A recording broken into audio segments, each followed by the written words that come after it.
mais específica, mostrando essa relação forte, mas está tendo algum problema que não está dando. Vamos então tentar discutir sem ceder essa relação. Então é importante a gente perceber que a memória é sempre, não é sonho, não é nostalgia, não é baile das saudades. O fato de reconstruir uma memória e de trabalhar sobre a memória do passado é um grande trabalho, na verdade. Exige, tanto do pesquisador quanto do pesquisado, um esforço muito grande e um esforço que nos leva a basear o nosso estudo em conhecimentos que vêm das mais diferentes ciências, né? Para entender o papel político que a memória exerce na nossa sociedade, e aí vários aspectos da política vêm mostrando isso, como é que os nossos líderes vão buscar no passado, muitas vezes, o suporte para as novidades que eles pretendem inserir ou colocar em discussão. A gente só através da filosofia e da política não consegue entender isso. A memória tem um poder político muito forte. Também a memória exige que a gente, como eu disse para vocês, trabalhe com a questão da cultura, porque é pela cultura que a memória, na verdade, vai sendo construída. Então, é impossível trabalhar com a memória sem estar baseado na semiótica que trabalha com a cultura. Por outro lado, a memória na verdade, um processo que exige guardiões, que exige, na verdade, pessoas habilitadas para trabalhar com os fragmentos que ficaram do passado, que nos permitem reconstituir essa história, essas trajetórias. Então, são as instituições de memória que têm os profissionais habilitados para estarem trabalhando com isso. Então, por exemplo, é um pequeno recorte de jornal que sobrou lá do século XIX, que vai nos dar, na verdade, a indicação de quais eram os grupos que estavam batalhando por um determinado tema, por um determinado assunto. Ou é uma fotografia antiga, ou é um objeto que, na verdade, traz em si uma marca do passado muito grande. Eu me lembro, quando a gente estava trabalhando a questão da imigração dos alemães e dos suíços alemães aqui para Campinas e região, eu fui entrevistar uma senhora de 92 anos, que era suíço-alemã, que tinha vindo da Suíça numa imigração subsidiada, tinha trabalhado em Limeira durante algum tempo, numa fazenda, como uma espécie de parceira na cultura do café, ajudando a cuidar do cafezal, mas muito rapidamente a família tinha conseguido se mudar para a cidade, depois que pagou as despesas da viagem, e eles haviam se tornado, na verdade, comerciantes e fizeram um processo de ascensão social relativamente rápido. E aí eu, perguntando para a Dona Isa, falei: Dona Isa, como é que foram então os primeiros tempos em que a senhora trabalhou na terra, trabalhou no cafezal? Ela falou: foram duros e rápidos. Levantou-se da sala onde a gente estava, foi lá para dentro da casa dela, para a área da cozinha e da copa, e voltou com um jarro de cerâmica muito bonito, que ela botou em cima da mesa no meio de nós dois. E falou: nós não éramos agricultores na Suíça, nós éramos ceramistas. E aqui está a prova do que eu estou dizendo.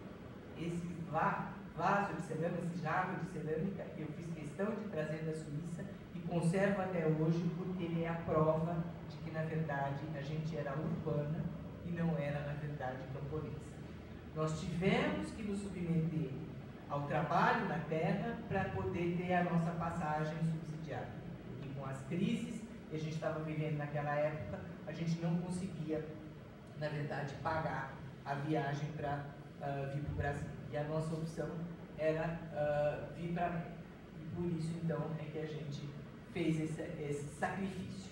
Mas nós não éramos agricultores. E aquele jarro era, na verdade, uma espécie de talismã para essa mulher de 92 anos, porque era a prova na verdade, de que o tempo de trabalho na Terra tinha sido obrigado e muito.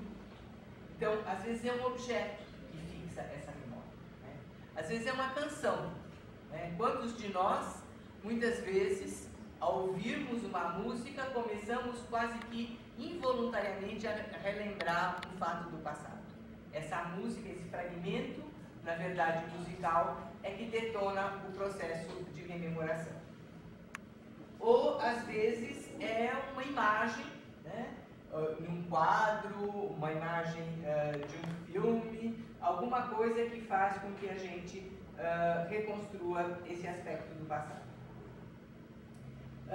E hoje em dia, a gente, tendo consciência de que a memória não existe e não pode ser trazida na sua integridade do passado para o presente, a não ser por quem realmente viveu um processo, um determinado processo, e viveu na intensidade de todas as consequências que esse processo pode trazer, a gente trabalha nas instituições de memória com os fragmentos que nos permitem, através do diálogo entre esses diferentes fragmentos, reconstituir aspectos do passado.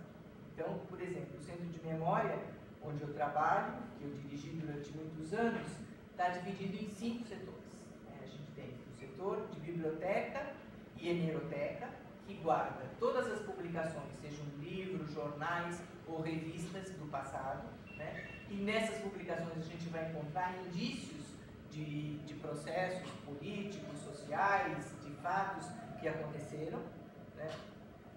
A hemeroteca é organizada tematicamente, então os recortes de jornais se organizam segundo uma série de temas que interessam principalmente ao Centro de Memória, que reconstitui a história de Campinas e uma vasta região do interior do estado de São Paulo que se desenvolveu a partir da cultura cafeeira e depois da industrialização. Então são esses aspectos do passado que são privilegiados, e a hemeroteca vai ser organizada pelo recorte do jornal organizado, recortado e colado nas fichas temáticas.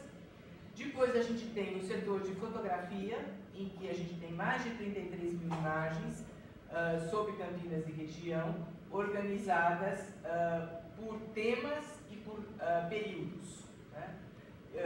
E essas imagens dialogam muitas vezes com os recortes de jornais que estão na hemeroteca ou com as publicações que estão na nossa biblioteca.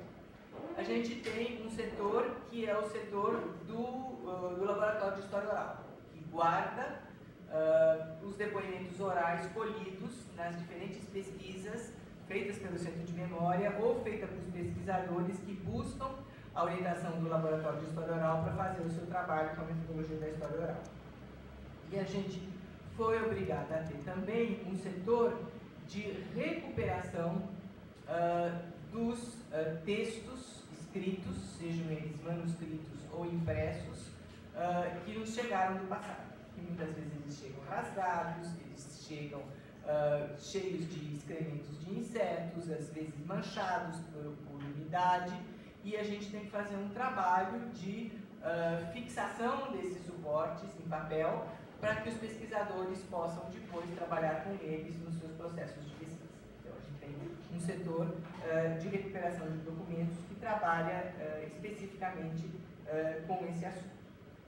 E temos aquilo que a gente chama do setor de pesquisa, que é o setor que seleciona, através de discussões conjuntas da equipe de pesquisadores do Centro de Memória, quais são os temas relevantes que a gente tem que estar, na verdade, se preocupando em pesquisar na contemporaneidade. E quem é que define esses temas?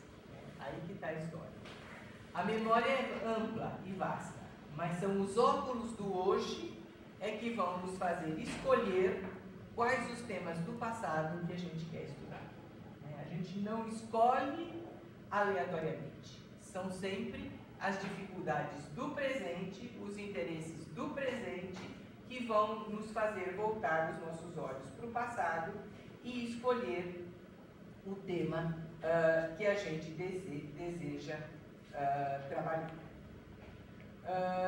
A forma mais interessante de trabalhar é através daquilo que eu chamo de memória compartilhada, que é quando a gente consegue reunir 3 ou 4 pessoas que viveram uma determinada experiência, né, tiveram uma experiência conjunta no passado e que agora a gente vai trazer para o espaço de recolha desses depoimentos e vai em conjunto colher o depoimento dessas pessoas. Por que isso é? Porque, na verdade, é o processo de rememoração de uns que detona a rememoração dos outros. Então, é uma memória que vai se construindo, na verdade, pela comparação entre o que o outro fala desse passado e o que a fala desse outro detona no meu processo de rememoração. O que, na verdade, vai sendo sugerido ao longo desse processo. Então, eu trabalhei, por exemplo, na reconstrução do Carnaval Lapiano, com 5 ou 6 velhinhos que moravam na Água Branca, que tinham participado de um desfile carnavalesco que se chamava o Clube do Moderado, lá na Água Branca, em que eles construíam durante 5 meses grandes carros alegóricos e saíam desfilando no Carnaval com esses carros alegóricos pelo bairro, depois levavam para o centro da cidade. No centro da cidade eles competiam com grupos que vinham de outros bairros da cidade e depois retornavam muitas vezes com a taça que tinham ganho o Carnaval daquele ano, né? Só que quando eu fui conversar com ele já não conseguia lembrar direito como é que tinha sido todo esse processo. No momento em que eu coloquei 3 ou 4 em conjunto, lembrando desse passado, é que todo o processo pôde ser reconstruído.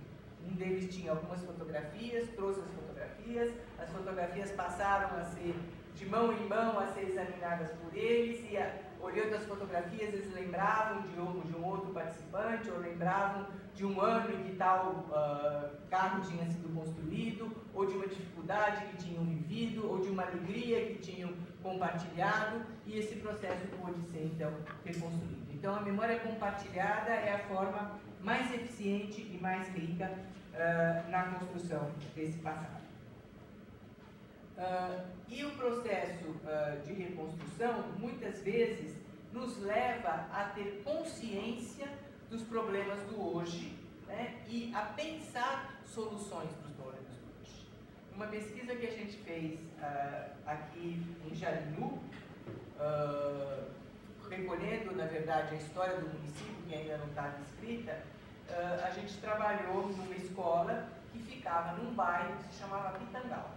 E aí a primeira questão que a gente colocou para as crianças, nesse processo de discutir com eles memória e tudo mais, foi por que o bairro se chamava Pitangal. E aí eles foram, ninguém sabia por quê. Aí eles foram para casa conversar com suas famílias para saber se as famílias sabiam a origem do bairro. Todos eram descendentes de imigrantes que tinham vindo morar naquela região fazia 15, 20 anos. E eles, quando chegaram, o bairro já tinha nome e não conseguiam mais saber o porquê que o bairro se chamava Pitangal. E aí a gente foi procurar as pessoas mais idosas que ainda moravam naquela região. E aí, através da conversa com essas pessoas idosas, a gente descobriu que aquele espaço, na verdade, era um grande pitangal natural. Tinha uma quantidade enorme de árvores de pitanga, né, que produziam muita pitanga, pelo menos 2 vezes por ano. E que uma indústria se localizou ali na região para fazer justamente as compotas de figo e de goiaba, que eram as lavouras que se produziam ali na região de Jarinu. E para tocar os fornos da indústria, eles cortaram as pitangueiras, né, e transformaram as pitangueiras em lenha para tocar a indústria. E aí, então, foi uma tristeza geral por parte das crianças quando descobriram que as pitangueiras tinham sido queimadas, né? E começaram a se sentir com vontade de reconstruir esse pitangal, né? E aí começaram a procurar semente, os pais eram agricultores, os pais ajudaram, eles fizeram mudinhas de pitanga e junto com a escola, no verão seguinte, quando as chuvas ajudam as mudinhas a irem para frente, eles plantaram um pequeno bosque de pitangueiras, lembrando as origens do seu bairro. Então vocês vejam como um processo de rememoração, como a construção de uma memória esquecida, desconhecida,